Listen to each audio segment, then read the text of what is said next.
Hey everybody, it's Randy with Carchaeology, and I want to give you a little Jaguar update because we've been doing some work on this mighty fine cat.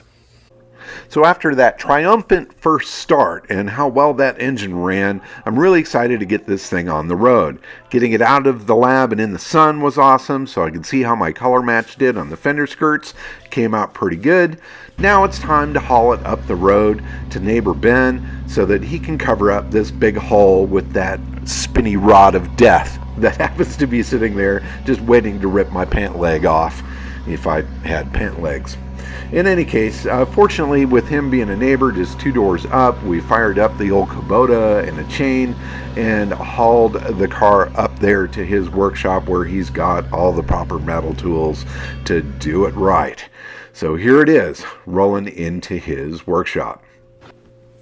Alright, so we got the Jag up here at Ben's. Magic Ben's going to make a little scatter shield here for that transmission, so my hands don't get caught up in the drive shaft, because that might be painful. Yeah. But yeah, I think you can make that happen. Yeah, I think so. Get an old trash can and cut it in half and pop rivet it in there or something. Yep. Excellent. We're a little bit above hillbilly. All right. Well, I can't wait to see it. All That'll right. be awesome. Sniff, sniff, sniff.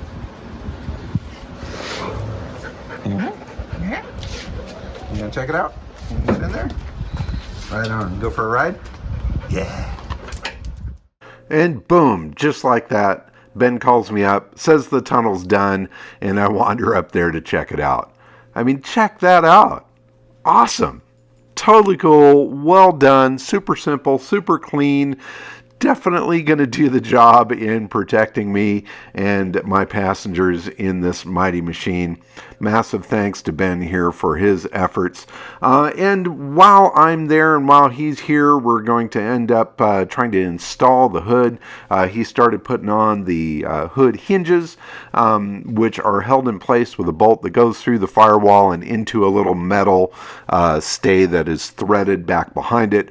Real pain in the butt to get up to that on the inside. So we're going to work together to get this other one, especially on the driver's side. You can see the holes here through that little slot in the dash.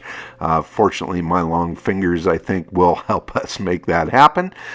So now we've got both hinges in place, and the next step will be to create some keepers for the similar setup that's on the hood of the car.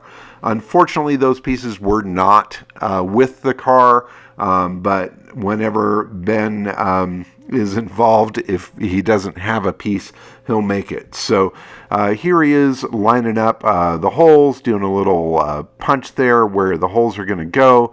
Drill those, tap those, we'll slide those in place, see if we can get that hood to actually line up and work properly. I'm just kind of watching, holding the hood, holding the camera, and seeing the magic happen. I wish I had the metal skills that Ben has. A lot of times I wish I had the skills that it would take to do a lot of the things that the world has out there. But I do the best with what I've got, and I've had a really good career and a good bunch of fun working on these old cars. So here she is, back from Ben's and on the trailer. Nice little walk around of it sitting here. What an amazing shape. I am so in love with this crazy car. Can't wait to get it on the road. So to wrap things up, fantastic. Major thanks to Ben for knocking out that trans cover. He did a great job of it. Super clean, super simple. I may spend a little time kind of aging it so it looks like it's always been in here, because quite frankly, I kind of like to do that. But now I've got the car back here at the lab, and I'm awaiting Sebastian coming out so we can wrench on it mechanically and see if we can get this thing to actually run and drive. So coming up next on this will be, we're going to drain all the fluids out of it, get all that Marvel Mister oil and junk that we were soaking the motor with, get that out of there. We've been cooking the cooling system. with some vinegar and that sort of thing to clean out any of the muck. So we're going to flush out the block, flush out the radiator, put some new radiator hoses on it, get some good coolant in there as well, hook that up. Going to hook up some switches for ignition and a starter button within the cabin here, so Sebastian doesn't need to crawl underneath it with a putty knife every time we want to start the car. And we're going to go through the fuel system to see if it'll actually pump gas from the fuel tank up to the engine. And if that's the case, then this thing, we might actually be able to take it on its first drive, which would be super exciting. Brakes are still to be done, but at least we have a functioning parking brake, so if we do actually get it to run and move under its own power, I can at least do a slow crawl around the property here, maybe take it out in the valley and quietly do a couple of little passes. One of the benefits of living in the middle of nowhere, there's not a whole lot to hit.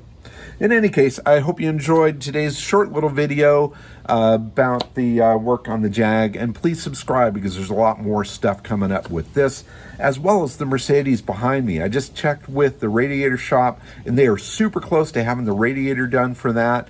I can get that back in the car and hopefully get that out on the road running and driving as well. And then continue further prep on that car to get it ready for its debut at the San Marino Concours at the end of next month. So in any case, keep on digging them up and driving them, folks. Thanks again so much for watching, and yeah, we'll see you soon. Bye-bye.